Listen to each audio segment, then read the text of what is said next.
After an earthquake, eat a mooncake. Don't tell everybody because they're gonna go crazy and like buy mooncakes like how they did buy toilet paper. So everybody calm down. Emily,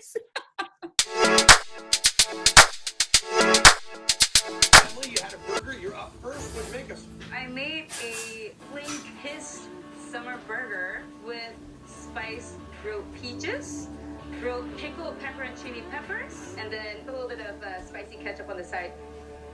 I absolutely love the grill flavor that's coming through in your burger, and that's because you grilled so many different elements from the burger itself, peppers, the peaches on there as well. It adds a nice pop of sweetness that I think is really, really good. The size of this burger does not seem like you had a small itty-bitty cooler to shop with. This is an enormous burger.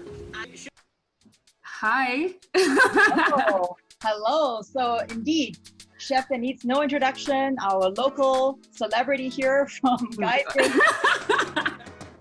Okay, so hi everyone. My name is Emily. I've always felt like very little representation of Singaporean food anywhere, and it's always been something that I've wanted to do. So when COVID happened, the entire restaurant industry was destroyed, and that was in March.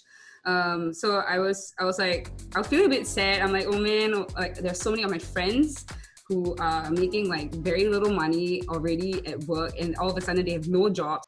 So I was like, okay, how to help? So I started Dabao Singapore. It wasn't originally called Dabao Singapore. I just started cooking, and people were like, can I hop on your order? I'm like, okay, sure. And I was like, okay, time to have an online presence. So Erica, who's the pastry chef of Dabao Singapore, we came up with the name together. And I'm now based in Singapore because I'm stuck here trying to get a visa. So what are you showing us this evening, Em? So today I'll be doing chai tao kueh. Welcome to my video on how to make a very gao, luobo gao, also known as Chinese carrot cake. For this video, you're going to be needing a daikon radish. The first thing you want to do is bring up to simmer the daikon juice and its shreds, making sure to scrape out all the little bits off your spoon, and then packing it into the bowl.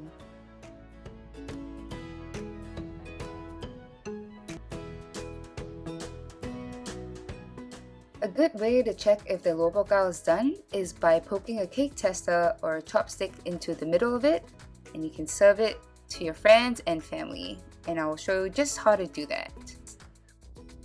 I hope you enjoyed this video on how to make a very gao luobo gao. Okay, wow, that was awesome.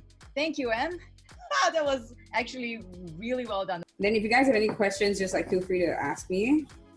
So there you have it. I'm going to go grab a plate and plate it just to show you guys the end result. And this is the point where we'll be like, 你要辣椒吗? And then you're like, okay, 我要辣椒. And then you'll be like, okay, 辣椒 on the side. And there you go.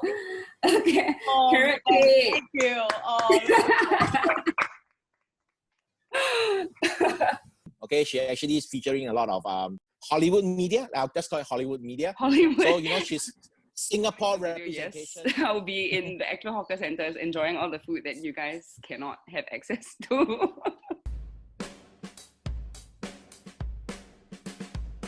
Hi, my name is Em, and welcome to the first episode of Dabao Singapore on the road.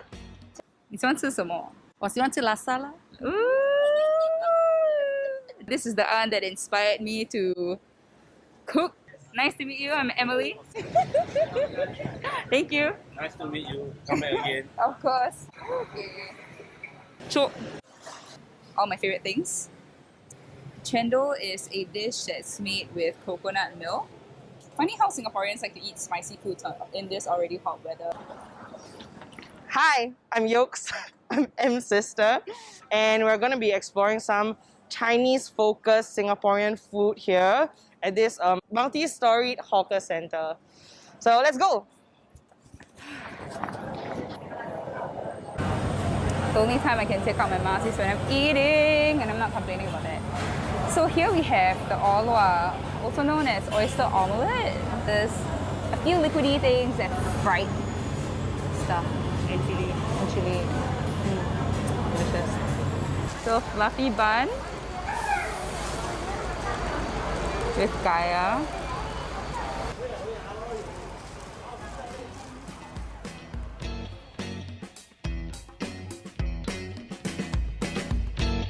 you're walking around. Number two, you're eating outdoors. And by the way, you make eating look very, very good. So if ever you go to Hollywood, please remember our names. Please remember we used to help you. Thank you. Okay? I'll be the person asking the uncle, how do you make this? What's that? Where do you get this from? Nice. And then that's the thing about Singaporean food. If the ingredient speaks for itself. So that's essentially the main difference between, I feel, Southeast Asian and Western foods. I'm doing it for R&D, guys. Like, I'm not just eating it for myself. Got it. So it's a good cause, right? I see. Yes. It's all for the greater good. That's right. Thank you. You're our ambassador out in Singapore, you know, like.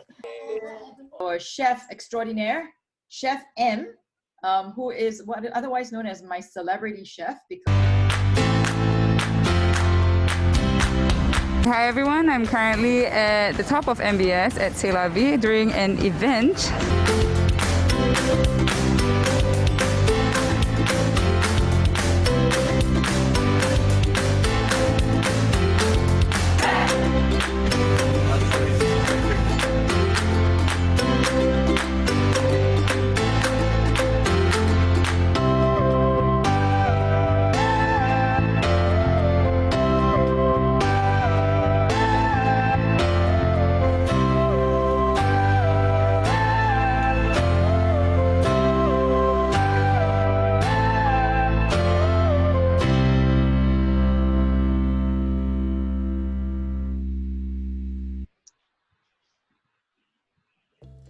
wow, thank you.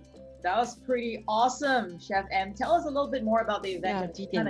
So basically what I wanted to do for this video was to educate people on how tough being a hawker is, especially because all the prices are inflating. You can't pay the same price anymore. So I'm not sure if most of you know. So whenever you buy stuff from like Grab Singapore, Uber or DoorDash, right? They take a 50 to 30% of the commission. So your revenue is like the food businesses have very, very low margin profit already. And on top of that, these businesses are going to take 15% to 30% of your cut. So with that 30% already out the door the moment you sell it, it leaves for very little room for any profit at all. And that's saying if nothing goes wrong that day, you know what I mean? Like a giant bacon hole in my heart, and discovered that I actually have a true passion for cooking. So I enrolled in the Culinary Institute of America and got my degree off there. And then based off, because I had to do an internship, I did it in California and fell in love with what California produce had to offer, because I've always felt like there's something lacking in Singapore. You know, like when you eat Singaporean fruits, right? It's like, what's the flavor? You know, it's like very sour, very watery kind of thing. Like, oh my god. Yeah, you can't smell it, but it's like very sharp chili smell coming off in the pan. It's about 1,200 calories.